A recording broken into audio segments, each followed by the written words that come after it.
peut arrêter la mort. Parce que c'est un principe qui est mis en place par le Seigneur. Alors on pourrait se dire pourquoi ? Pourquoi ? Pourquoi la mort ? Parce que dans ce monde matériel, nous sommes dans une situation qui n'est pas la nôtre. Quelle est notre situation véritable ? C'est de servir le Seigneur suprême avec amour et dévotion. C'est la nature de l'âme. C'est pour ça que Krishna, le Seigneur suprême, nous a manifesté éternellement. Pourquoi éternellement ? Parce qu'il n'y a pas de question de temps dans l'éternité, dans la conception du plan divin. Nat jayate melvat kadachin. Le Seigneur explique dans ce verset que l'âme n'a jamais eu de début, n'a jamais eu de fin. Elle n'est jamais née. Elle ne pourra jamais mourir. Elle n'a jamais été créée. Nous sommes faits à l'image du Seigneur suprême. Comment comprendre qu'aujourd'hui, on ne puisse même pas comprendre qu'on est différent du corps ?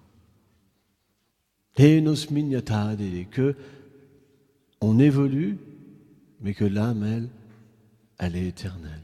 Elle est au-delà du temps, de toute conception, de tout changement. Qui peut comprendre ça ? C'est rare. Et pourtant, comprendre cela, c'est se comprendre. Mais pour comprendre notre nature, il faut comprendre le Seigneur suprême. C'est pour ça qu'il vient dans ce monde. Parce que s'il ne venait pas, on ne pourrait pas comprendre son nom, ses attributs, sa forme et ses divertissements.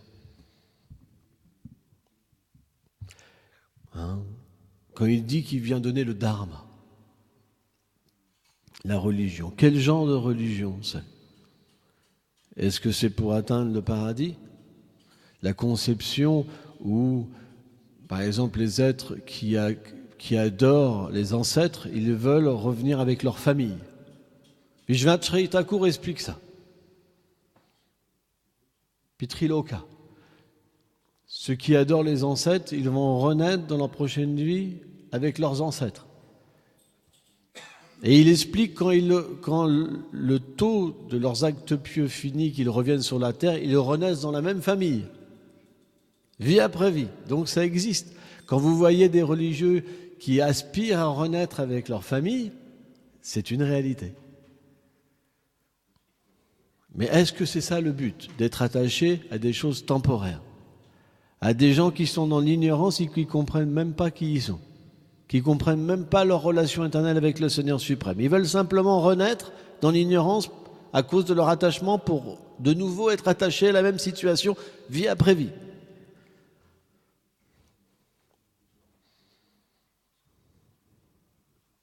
Le Seigneur donne cette possibilité.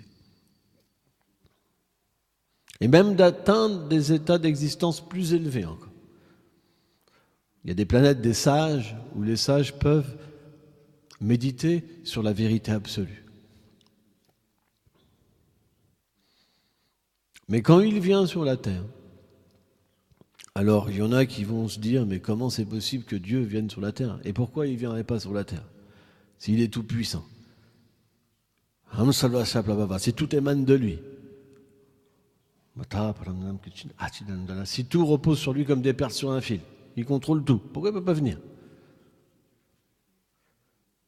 Si nous on est une personne, pourquoi il ne pourrait pas être une personne ? Si on peut aimer avoir des sentiments, pourquoi lui ne pourrait pas aimer avoir des sentiments ? On veut simplement tout masquer pour qu'il soit juste une vache à traire, pour qu'il nous donne les fruits. Donc Vishwanath Chaitanya Thakur dit dans la voie du karma, de l'action intéressée, quelle réalisation ont ces êtres ? Ils réalisent simplement, Dieu c'est quelqu'un qui donne. Ils ne connaissent pas son nom. Ils ne connaissent pas sa forme, ils ne connaissent pas ses attributs, ni ses divertissements. Ils vont même inventer un personnage qui devient Dieu. Mais le Seigneur est éternellement le Seigneur suprême. Il n'a pas de corps matériel, il n'a pas de nom matériel, il n'a pas d'attribut matériel, ni d'activité matérielle. Ishvara Parama Krishna Satchidananda Vigraha. Mais son corps, selon Brahma, une des plus hautes autorités, puisqu'il est le sous-créateur de l'univers, le Fils du Seigneur suprême, puisqu'il est manifesté directement du Seigneur suprême pour la création, selon sa qualification, Brahma, il dit que ce Seigneur suprême Krishna, il a un corps fait d'éternité, de connaissance et de félicité, pas matériel. C'est pourquoi votre corps réel, il n'est pas matériel, parce que vous êtes fait à l'image de Dieu. Et pourquoi en ce moment il y a des couches ?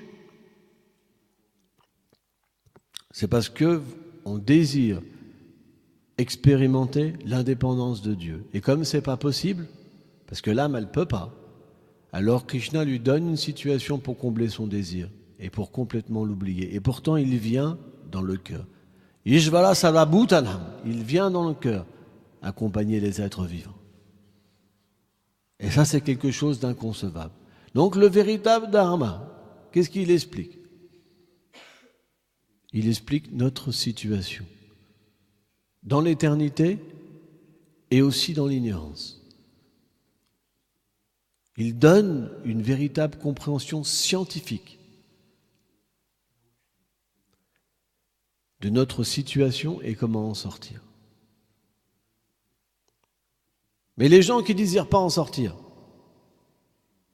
il leur donne l'action intéressée, par laquelle ils peuvent avoir une situation matérielle plus élevée. Parce que le Seigneur comble tous les désirs. Mais quand il vient sur la terre, c'est pour enseigner sa nature. Donc quand il vient en tant que Krishna, il fait les mêmes activités dans ce monde, dans sa demeure éternelle, Golok Vrindavan, et il vient les reproduire sur la terre. Il y a des milliards d'univers. Et en ce moment, le Seigneur accomplit dans un univers ses activités, constamment, pour attirer les êtres vivants. Parce que le Seigneur suprême, c'est le suprême attractif, Krishna. Parce qu'en lui, Bhagavan, toutes les qualités sont présentes d'une manière illimitée, insondable. On peut avoir, chez la Bhaktivedanta Swami Prabhupada, il dit, on peut avoir une certaine beauté, un certain pouvoir. Vous avez même des mystiques qui peuvent vous faire apparaître des pommes, marcher sur l'eau, soigner les malades, rendre la vie même. Bhrigu Muni, juste par un mantra, il a redonné la vie à des millions de personnes sur un champ de bataille. Juste comme ça, juste avec un mantra. Ouf. Donc il y a des personnes qui ont des pouvoirs extraordinaires. Donc si vous voyez Bhrigu Muni, vous allez dire, oh c'est Dieu. Il peut vous faire vous construire ce que vous voulez, faire apparaître ce que vous voulez. Pas une pomme, hein. Il y a même les mystiques tellement élevés, peuvent même manifester même une planète. Donc vous allez voir une personne comme ça, vous dire, oh c'est Dieu. Parce que ça va dépasser votre entendement. Mais pour le Seigneur, c'est rien. C'est rien du tout. C'est insignifiant. Parce que la particularité du Seigneur, c'est l'amour. On peut créer une planète, mais l'amour, c'est différent.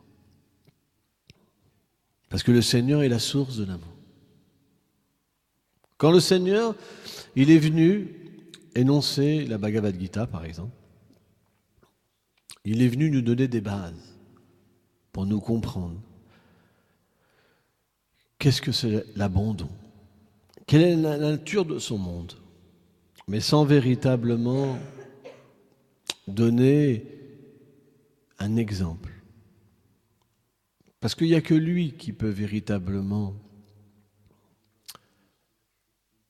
se comprendre. Il n'y a que lui qui peut donner la religion. Parce que quand le Seigneur se révèle par exemple un prophète, il révèle un aspect de lui-même qui peut être très loin, qui peut être sous la forme de la peur, par exemple. Je suis le Créateur et je vais vous détruire si vous ne suivez pas mon commandement, par exemple. Est-ce que sur la demeure du Seigneur suprême, c'est comme ça? Pas du tout.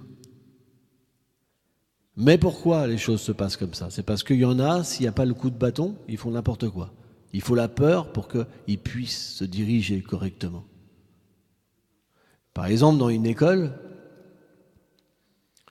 moi quand j'étais gamin, par exemple, il y avait des professeurs où il n'y avait pas un bruit dans la classe. Pas un bruit. On pouvait même entendre les mouches voler. Bzzz.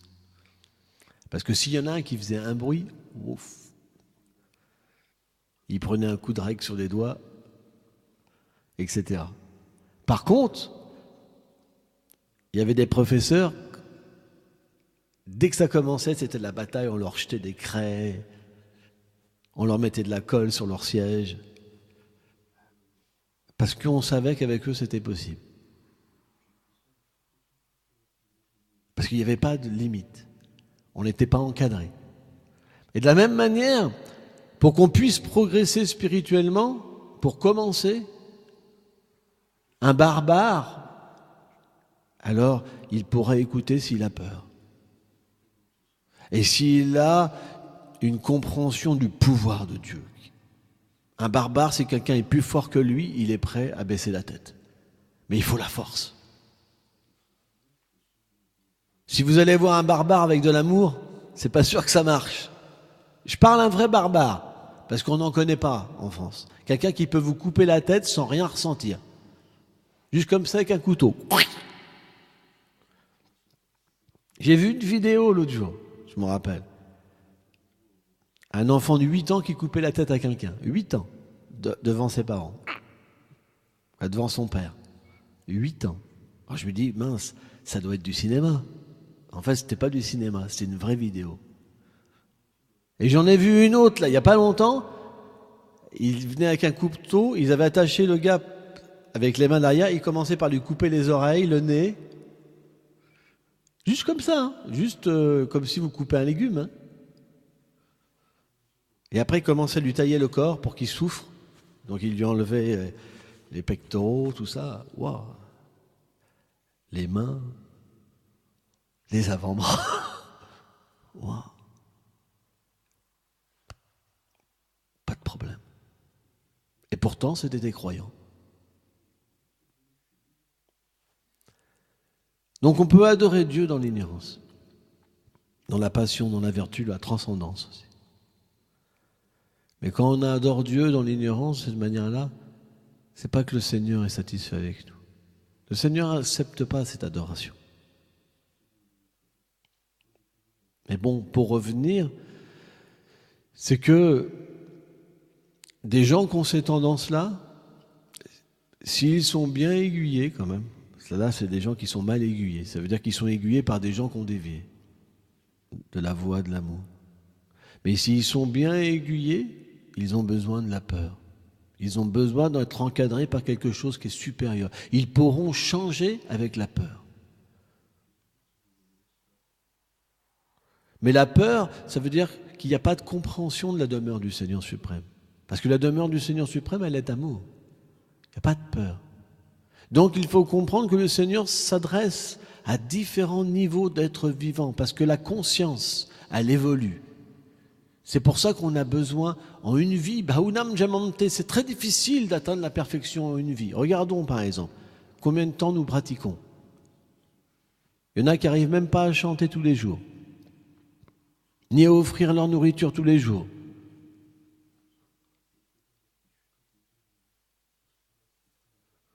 Ni même à prier tous les jours. Même être conscient de Dieu tous les jours. Il y en a qui sont obligés de rentrer dans une église pour être conscients de Dieu. Quand ils ressortent, ça c'est fini, il n'y a plus Dieu. C'est juste dans une boîte qu'il est, et puis le reste, il n'est pas là. Vous comprenez? Donc il y a plein de niveaux de conscience. Parce qu'on a voulu oublier. On a voulu être indépendant du Seigneur suprême. Le Seigneur nous a manifesté une situation favorable pour ça. Bien qu'il soit situé dans chaque chose, qu'il maintient toute chose, on ne peut pas le voir, on ne peut pas le percevoir.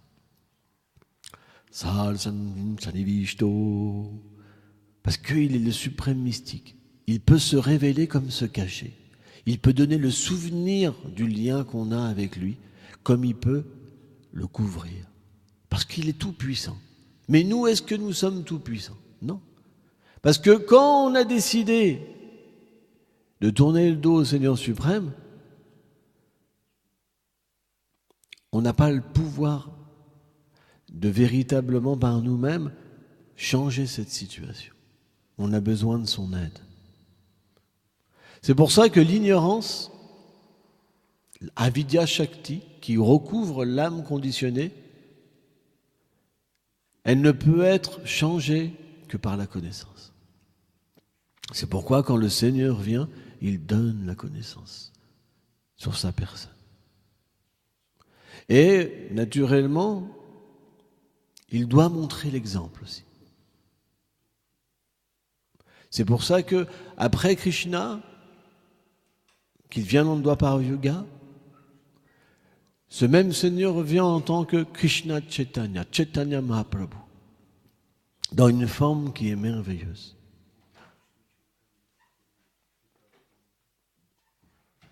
Et il y avait un roi musulman extrêmement violent.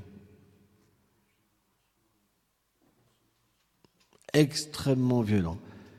Il cassait les temples hindous. Il tuait les gens. Vraiment violent. Hussein, je ne sais plus comment il s'appelait, Hussein. Ça dit quelque chose, les Bouchons? Il était en Orissa. Tu avais raconté une histoire sur lui, il me semble. Un roi, mais vraiment terrible. Et quand le Seigneur est venu en tant que Chaitanya Mahaprabhu, après qu'il ait pris sannyas, il a été à Jagannath Puri. Et c'est expliqué que le Seigneur était constamment absorbé en lui-même. Parce qu'il montrait comment il fallait l'adorer. De quelle manière il fallait l'adorer. Donc il est venu avec cette complexion d'or. Le sentiment de son plus grand dévot pour nous enseigner. Et c'est expliqué que constamment il chantait le nom de Hari, Krishna, Govinda, constamment. Et tellement ce Seigneur, il était beau, tellement son corps était merveilleux et ses symptômes d'amour étaient tellement merveilleux qu'il y avait des millions de personnes qui le suivaient. Et dans cette zone-là, le Seigneur est venu là où il y avait ce fameux roi. Et dans son royaume, puisqu'il était musulman, vous ne pouvez pas croire à autre chose que l'islam. Impossible. Sans ça, c'est pas tous les musulmans qui sont comme ça, mais lui, vous le voyez à la télé, mais lui c'était pire encore. Il était tellement méchant. Rien que son nom, les gens tremblaient. Les gens avaient peur. Et Mahaprabhu, il est venu dans cette zone-là. Le Seigneur est venu dans cette zone-là. Il y avait des millions de personnes qui étaient autour de Mahaprabhu. Et là, il avait des ministres. Il y a un des ministres qui avait vu Chaitanya Mahaprabhu. Et il est venu voir le roi. Il a dit,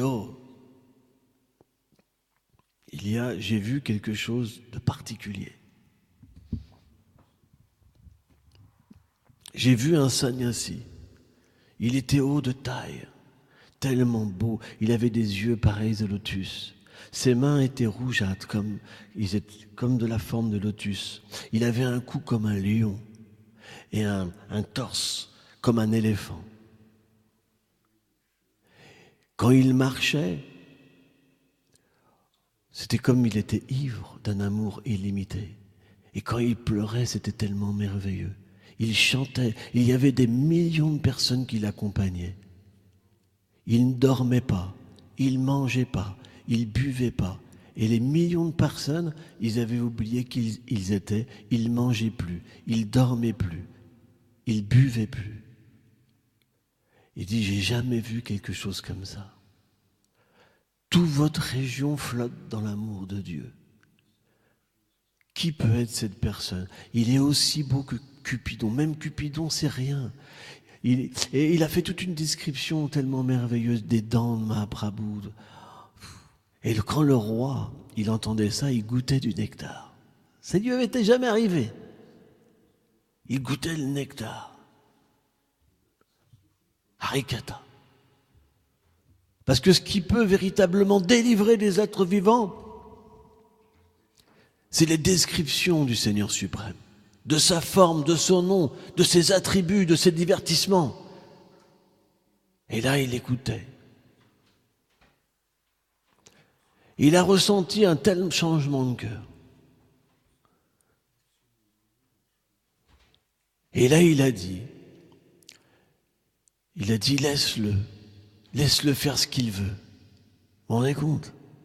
Laisse-le faire ce qu'il veut. Je veux que personne l'arrête. Et donc une autre personne est venue, un ministre. Et tout le monde avait peur de lui, attention. Moi j'ai vu une fois, comment il s'appelait, Saddam Hussein par exemple, je me rappelle d'une réunion comme ça, j'ai vu une vidéo où quelqu'un n'était pas content il n'était pas d'accord avec lui, il a sorti le pétard, poum, il l'a tué en pleine réunion, comme ça. Poum. Ah, c'est impressionnant. Vous êtes obligé d'être d'accord avec eux, parce que sans ça, vous en prenez une. C'est pour ça que personne ne contredit jamais le boss. Hein. Là, j'ai vu une vidéo, poum, en direct, comme ça. Donc, et ça, c'est rien. Bien plus méchant que ça. Donc, un de ces ministres est arrivé et dit, tu n'as pas entendu parler de ce sannyasi? Il avait peur. Il s'est dit, si je réponds mal, je vais me faire tuer. Il dit, oui, mais c'est pas vraiment un sannyasi. Il dort sous les arbres. Ouais, c'est pas... voilà, quoi. Ouais, il faut pas... cette personne, c'est pas très important, etc. C'est juste un être ordinaire. Et là, le roi lui dit, mais comment tu peux dire ça, que c'est un être ordinaire? Comment tu peux dire que c'est un être ordinaire? Regarde, je vais te donner un exemple. J'ai des millions de personnes comme sujet. Ils travaillent pour moi. Mais si je ne leur donne pas satisfaction, ils vont râler, ils vont pas être contents, ils vont se plaindre. Est-ce que tu peux comprendre ça? Est-ce que quelqu'un ici travaillerait gratuitement pour un patron? Levez le bras, levez la main. La seule qui a osé me dire ça, elle a levé la main, elle me disait, oh moi, ça ne me dérange pas, je peux travailler gratuitement. Aujourd'hui, elle a démissionné. Il y en a une qui m'a fait le coup une fois. Je lui dis, c'est question de temps, on en reparlera. Devant les déités, on ne fait pas des choses comme ça. Aujourd'hui, sa vie, c'est un enfer avec ce travail-là. Personne ne travaillera sans argent. Il dit, regarde, il n'a rien, pas de possession. Mais les gens, ils ont arrêté de manger, de boire, de dormir. Ils veulent être 24 heures sur 24 avec lui et à chanter les noms du Seigneur suprême. Je te dis que cette personne-là, c'est le même Krishna et le même Allah que nous. C'est Dieu la personne suprême. Rendez-vous. Rien qu'en entendant les descriptions, quand il a vu ce déploiement de cette chose qui est inconcevable, parce que qui a entendu parler d'une telle histoire? Personne. On a en ce moment plein de faux avatars en Inde ou dans le monde entier. Mais est-ce que leurs disciples, ils ont arrêté de manger, de boire, de dormir, qu'ils ont oublié qu'ils étaient le corps, ils ont oublié leur famille, ils ont tout oublié, qu'ils sont dans leur corps transcendantal, qu'ils ont éveillé la réalité éternelle en eux? Non. C'est pour ça que quand le Seigneur vient, c'est spécial. C'est tellement spécial que les gopis expliquent que celui qui peut voir Krishna, il ne peut rien voir d'autre. Parce qu'il est l'origine de toute chose, et toute chose est tout petite à travers lui. Quand les gopis voient Krishna, c'est d'expliquer qu'elles ne peuvent même pas des fois reconnaître Krishna. Parce qu'il est toujours nouveau, il est toujours plus beau, il est toujours plus doux d'une manière illimitée et toujours croissant. Vous ne pouvez rien voir d'autre que lui quand vous le voyez. Vous ne pouvez plus rien entendre, plus rien goûter, parce que tout est tellement petit à côté. C'est ce qu'on appelle l'harmonie. Pourquoi dans le monde transcendantal tout est parfait? On ne peut pas tomber cette plateforme-là. Parce qu'au milieu, il y a un être comme ça. Et tout le monde tourne autour, en extase. Et il y a aussi une diversité. Chacun de vous a une relation avec lui et est mis en puissance par son énergie Yoga Maya pour que vous puissiez même lui donner satisfaction. Cette personne-là est illimitée, vous avez la possibilité de lui donner satisfaction. Comment c'est possible? Achintya, inconcevable. C'est ça notre position. Si on pouvait un instant voir notre position intérieure, on se dirait mais c'est pas possible. C'est au-delà de l'imagination. La beauté de notre corps,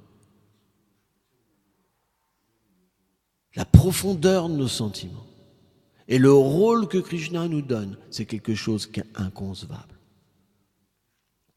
Donc à travers cette connaissance que le Seigneur vient, et à travers pratiquement parlant de la manière qu'il nous montre comment pratiquer, comment s'absorber en lui, à travers du chant de Saint-Nom, le Seigneur nous invite à découvrir notre réalité. Parce que le nom, Nam et Nami, la personne suprême, c'est la même chose. Au niveau de l'absolu, c'est la même chose. Bhaktivinoda Swami Prabhupada, il dit par exemple, si vous voulez goûter une tomate, mais sans manger la tomate, vous aurez beau dire tomate, tomate, tomate, tomate, tomate. Si vous en avez mangé une avant, vous pourrez vous dire, bon, je peux imaginer que je mange une tomate. Mais si vous en avez jamais mangé avant, vous ne pouvez même pas savoir qu'est-ce que c'est. Vous comprenez ça? Mais le nom du Seigneur n'est pas différent de lui. Donc si on le chante avec bhakti, avec dévotion, bhaktimam janati, parce qu'il n'y a que la dévotion qui permet que le Seigneur se révèle, alors on peut expérimenter ce Seigneur-là, même si on ne s'en souvient plus. C'est ça la différence. C'est pour ça que quelqu'un d'intelligence, qui a de l'intelligence, il va chanter le Saint-Nom avec des sentiments profonds. Parce qu'il comprend qu'il va bientôt quitter son corps et que tout ce qui chérit ici, tout ce qui se bat, tous ces projets vont disparaître. Enfant, tout va disparaître.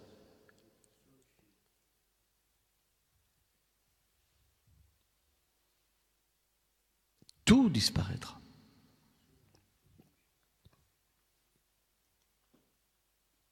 Yudhishthir, un jour, on lui a posé cette question. Qu'est-ce qu'il y a de plus inconcevable? Il a répondu, bien que les gens voient la mort à chaque instant devant eux, ils pensent qu'ils ne vont jamais mourir. Ça, c'est la chose la plus merveilleuse, la plus inconcevable. Bien que vous voyez à chaque instant les êtres que vous aimez disparaître, tous vos plans qui tombent un après les autres, vous pensez que vous allez rester tout le temps dans ce corps. Pourquoi? Parce que l'âme est éternelle. Parce que vous ne pouvez pas voir que vous vieillissez. Vous ne pouvez pas sentir que vous vieillissez. Vous pouvez avoir quelques douleurs. Et pourtant, vous continuez. C'est la preuve qu'on est éternel. Mais si on n'a pas la connaissance, on ne peut pas comprendre notre situation dans ce corps. Et couper avec le cycle des morts et des renaissances. Mais pour ça, il faut l'abandon, Sharanagati. C'est ça que le Seigneur est venu enseigner, la voie de l'abandon. Comment se relier d'une manière authentique, comment faire pour que le Seigneur nous reprenne. De la même manière, ce monde, c'est comme une prison, avec une gardienne puissante, Durga Devi, très puissante. Vous pouvez pas vous évader de cette prison. C'est pas possible. Impossible. Il y a des portes, des gardiens, des chaînes puissantes. Hein? Et puis, Shagunamai, Krishna explique, très difficile de se dégager de ces chaînes. Impossible. Mais celui qui s'abandonne à moi, alors aisément, il peut être délivré. Parce que de la même manière, dans une prison, même si vous avez été un grand gangster, un grand criminel, mais si vous vous repentez, si vous avez une bonne attitude, alors votre peine va s'écourter. Et vous pourrez sentir, même dans cette prison, que vous êtes déjà libéré. Et à un moment, vous pourrez complètement en sortir. C'est pour ça que Chaitanya Mahaprabhu a beaucoup mis l'accent sur l'attitude dévotionnelle. Il a mis beaucoup l'attitude. Voilà, il faut l'humilité, la tolérance, le fait d'offrir ses respects sans vouloir recevoir des respects. Donc Mahaprabhu lui-même, le Seigneur est venu comme la personnification de l'abandon. Il est venu, il pleurait. Le musulman a dit, quand il pleure, c'est inconcevable. Nous, quand on pleure, il y a 3 gouttes qui tombent. Le Seigneur, c'était comme 12 seringues. Il aspergeait des centaines de personnes. Et les gens, quand ils étaient touchés par une goutte, alors ils développaient leur conscience éternelle. Donc, on doit se dire, ouais, mais bon, ok, moi j'ai des choses plus importantes à faire quand même. Vous comprenez ? La passion. Ou l'ignorance, moi j'ai plus rien envie de faire. Il faut, les êtres qui ont un petit peu de vertu, ils peuvent comprendre. C'est logique. Le Seigneur vient. Et ses gloires ne sont pas différentes de lui. Si je cultive ses gloires, si je chante ses noms, à un moment, je peux obtenir, par cette association qu'est le Seigneur lui-même, les qualités divines dans mon cœur. Ces qualités qui font que je peux redevenir ce que je suis. Et je peux être relié de nouveau à lui.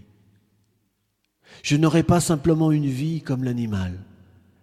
Manger, dormir, toujours être fatigué, toujours avoir faim, toujours avoir soif, toujours avoir envie de satisfaire les organes génitaux et de me défendre. Je pourrais comprendre ce qu'est l'amour. Mais comprendre ce qu'est l'amour, ça veut dire entrer dans les divertissements du Seigneur suprême.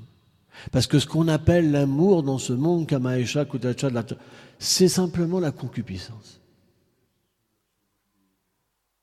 Quand on cherche par nous-mêmes à être heureux, c'est ce qu'on appelle la concupiscence. Quand on vit sans le Seigneur suprême, c'est ce qu'on appelle la concupiscence. Maya. Mais que cette concupiscence, elle soit inversée par le processus du service de dévotion et qu'elle nous permette de rencontrer le Seigneur suprême, si notre attitude est bonne, qu'il se dévoile à nous, alors Prema peut apparaître. Prema, ça veut dire quand vous voyez le Seigneur suprême, qui est la source de l'amour, vous devenez intoxiqué par l'amour. C'est ça qu'on cherche. Pourquoi on est attaché dans ce monde? Parce que les petites âmes, dans chaque corps, elles ont un tout petit peu de qualité du Seigneur suprême. Parce que comme elles sont faites à son image, il y a un tout petit quelque chose, une petite beauté, une petite puissance, un petit renoncement, une petite connaissance. Mais ça nous satisfait pas. On n'est pas satisfait. Il y a un manque. Parce que sans ça, on n'aurait pas besoin de chercher le plaisir constamment. Donc on est dans une situation de frustration. Quand on a cette recherche de l'amour, mais qu'on n'arrive pas à l'avoir pleinement, alors il y a une frustration. Et cette frustration, ça nous amène à la colère et à l'oubli de notre position éternelle.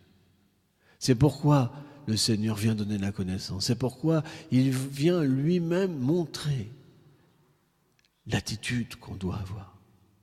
Il n'y a que lui qui peut faire ça. Il n'y a que lui qui peut nous faire rentrer dans sa demeure. Et à travers un système de filiation spirituelle, alors ces enseignements et cette puissance, à les garder, à les donner, à travers une filiation spirituelle de purs dévots. C'est pourquoi, même aujourd'hui, on peut bénéficier de la compagnie directement du Seigneur suprême.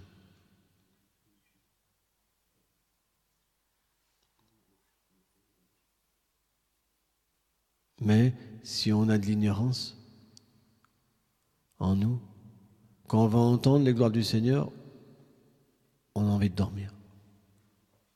Je vois, il y a des dévots, souvent, dès qu'ils entendent, ils dorment. Poum.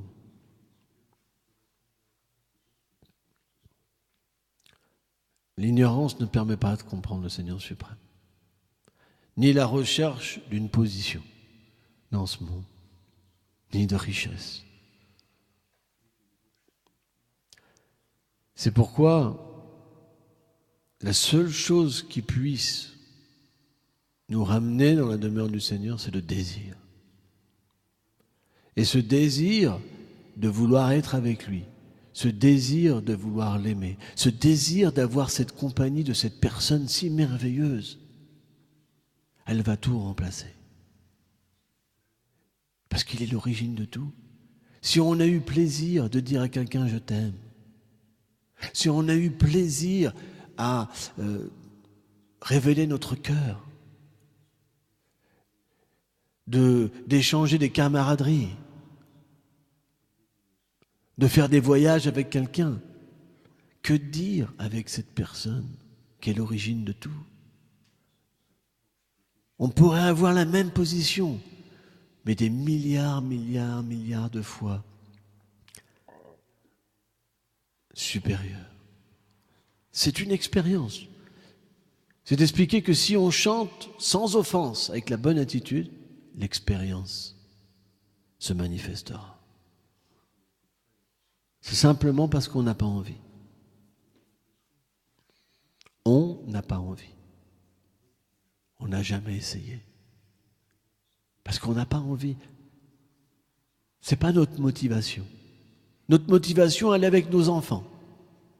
Avec le corps. Je suis ce corps. Ce corps qui me demande constamment plus. Et plus. Un petit peu de soucis là. T'en as pas assez. Fais-toi encore un autre ami, attache-toi à lui. Ah oui, mais c'est ses ennemis. Ah, ça sera mes ennemis. Constamment, ce corps fait des plans, ce mental, cette intelligence, pour nous écarter. C'est pourquoi on doit au moins comprendre qu'on est différent du corps. Si on ne comprend pas, je ne suis pas ce corps, c'est même pas la peine. Il n'y aura pas de vie spirituelle. Si vous pensez que votre fils, c'est votre fils, il n'y aura pas de vie spirituelle. Vous passerez votre temps à être plongé dans la souffrance quand il souffrira et dans le bonheur quand il sera heureux. Mais à quoi ça servira? Quand il souffre, c'est son karma. Vous ne pourrez pas l'aider en vous mettant dans la souffrance. Ah, tu souffres. Ah, je souffre. Ah, je souffre. Tu souffres. Ah, je souffre. Ah, je souffre. C'est pas ça qui va l'aider. Ou t'es heureux. Ah, je suis heureux. Je suis heureux. Qu'est-ce qui peut aider une personne à sortir de l'ignorance? C'est de recevoir la connaissance dans notre cœur et donner un véritable amour aux êtres vivants. D'avoir une véritable relation avec les êtres vivants à travers le Seigneur suprême.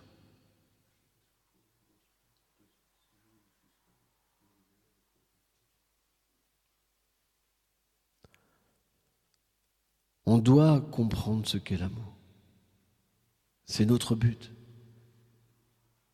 Et est-ce que l'amour qu'on a dans ce monde, il nous a comblés? Non. Il nous a amené plein de misère. Je vois tous les parents qui viennent me voir, ils sont malheureux à cause de leurs enfants. Ils souffrent tous. Ils sont tous dans des situations dramatiques. Oh, il n'y arrive pas, il n'arrive pas. Ah. Pourquoi? Parce qu'on est relié à des êtres imparfaits. Si les gens sont imparfaits et vous êtes attaché à quelque chose d'imparfait, vous en prenez plein la tête. C'est logique. Alors si vous êtes attaché à 1, à 2, à 3, ça se multiplie. Et on y va. Et à la fin, pouf. Et vous n'êtes même pas sûr en plus qu'on va vous donner l'appareil. Parce que comme on est dans un monde d'égoïstes, quand vous souffrez, vous n'avez plus personne. C'est connu. Tout le monde commence à... parce qu'on est avec des personnes parce qu'ils nous apportent quelque chose. Quand ils ne nous apportent plus rien, on peut pas parce qu'on est dans la terre de l'exploitation. On cherche quelque chose des autres. Tant que quelqu'un nous amènera quelque chose, même s'il nous fait souffrir, c'est pas grave, on restera avec lui. Le jour où il n'y a plus rien, c'est fini. Vous avez des enfants qui rejettent leurs parents. Vous ne pouvez pas dire le contraire. Vous en avez même qui les tuent pour avoir l'héritage plus vite. Il faut que ça aille plus vite. Il faut les tolérer, il faut que ça accélère. Allez, le pactole. C'est que des faits divers. Vous ne pouvez pas dire que c'est pas vrai. C'est un monstre, regarde comment il parle. Simplement, tant qu'il reste quelque chose, parce que ça nous apporte quelque chose, et le jour où ça ne nous apporte plus rien, les relations s'arrêtent. C'est la nature de l'exploitation. Vishwan Sri Thakur, Bhaktivedanta Swami Prabhupada, il explique que tant qu'on est coupé du Seigneur suprême, on est simplement focalisé sur nous-mêmes en premier. Prums. Et après, tout ce qui émane de nous, enfants, machin, bidule, c'est pour la satisfaction. Alors il y a des reflets pervertis, comme par exemple une mère qui pourrait par exemple faire beaucoup de choses pour son enfant, mais c'est parce qu'il y a toujours la satisfaction. Or, quand le Seigneur suprême apparaît dans notre vie, c'est complètement différent. Pourquoi? Parce que le Seigneur, Bhagavan, il a des qualités illimitées. On devient tellement subjugué par lui et comblé qu'on se donne. On ne peut plus calculer, on est obligé de se donner. On devient comme une rivière qui rejoint l'océan. On n'a pas le choix. On ne peut plus calculer. On ne peut plus être avec les gens parce qu'ils nous apportent quelque chose. Il n'y a plus de moralité. Il n'y a plus de calcul. Je ne peux pas lui faire ça quand même. C'est mon enfant, etc. Il n'y a plus de calcul parce que c'est trop fort. Ça, on ne connaît pas. Et tous ces liens dans ce monde nous empêchent de connaître cette expérience. Parce que quand on est attaché, on perd cette possibilité de porter notre attachement sur le Seigneur suprême. C'est notre attachement originel. C'est pour ça, naturellement, la connaissance, elle nous détache de ce monde. Mais détacher, ça veut dire quoi? Ça ne veut pas dire qu'on va rejeter les êtres. Mais on va percevoir notre environnement et les êtres différemment. Et juste dans leur justesse, dans leur vérité. Et à ce moment-là, on pourra agir d'une manière parfaite, sans souffrir. Et sans faire souffrir les autres. Moi, je me rappelle quand j'étais enfant. Mes parents étaient très miséricordieux avec moi. Ils m'ont jamais expliqué que ce monde était pourri. Ils m'ont dit, il est super, il est génial. Mon fils, tu vas être heureux, tu vas faire des études, tu vas voir, ça sera génial. On va t'aider. Mais quand même, j'avais des yeux et des oreilles et je les voyais pas heureux. Et je voyais personne véritablement heureux. Je me dis, c'est bizarre quand même. Donc, j'ai pas suivi la société. Ça a été un rejet pour moi. Parce que j'ai eu l'intelligence de dire, mais tout ça, c'est faux. Ils me trichent, en fait. Parce que leur expérience, elle est une galère. Ils me trichent en me disant un bobard, parce qu'ils n'ont pas le pouvoir de changer ma vie, ni de changer le cours de mon existence pour que je sois heureux. Simplement, ils disent, t'inquiète pas, tu feras des études, ça sera génial, tu vas avoir de l'argent. Mais personne n'a jamais connu l'amour avec de l'argent et avec des études. Eux-mêmes, ils le savent. Parce qu'ils n'ont que de l'ignorance à donner. C'est pourquoi se tourner vers le Seigneur suprême, c'est acquérir la connaissance et arrêter de tricher les gens. Quand on arrête de se tricher nous-mêmes, on ne triche pas les autres. On ne peut même pas se regarder dans une glace.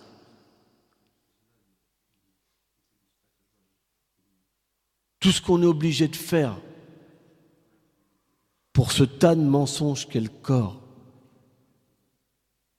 de faire croire aux autres qu'on est parfait, de cacher tellement de choses dégueulasses dans notre cœur. On n'est pas capable de dire la vérité aux autres. Mais on va dire aux autres, t'inquiète, tu vas être vraiment heureux, ça va être génial, on va t'aider, on va se battre avec toi. Mais ils savent déjà inconsciemment que c'est perdu d'avance parce qu'ils souffrent. Ils savent que c'est l'échec. La mort viendra, tout sera emporté. C'est terrible l'ignorance. Il n'y a pas de solution. Vous êtes comme un animal, sophistiqué, il n'y a pas de solution. Sans connaissance, il n'y a pas de solution. C'est pour ça que le Seigneur vient. Pour nous ouvrir les oreilles, les yeux. Arrête de faire n'importe quoi. Arrête de perdre ton temps. Réveille-toi. Et mets-toi en marche. Va vers moi. Je prendrai tous les fautes de tes actes. T'es pas lié à des devoirs dus à tes vies passées. Les gens qui sont autour de toi, c'est juste les réactions de tes actes. Abandonne-toi à moi. C'est ça que Krishna dit. Savardamam paita jam. Je prends tout. T'es mon enfant. T'es mon ami. Je t'aime. Ta relation elle est avec moi. Avec personne d'autre. Automatiquement, quand quelqu'un peut comprendre Dieu à ses vies passées, cette vérité, alors il s'abandonne. Et c'est le succès.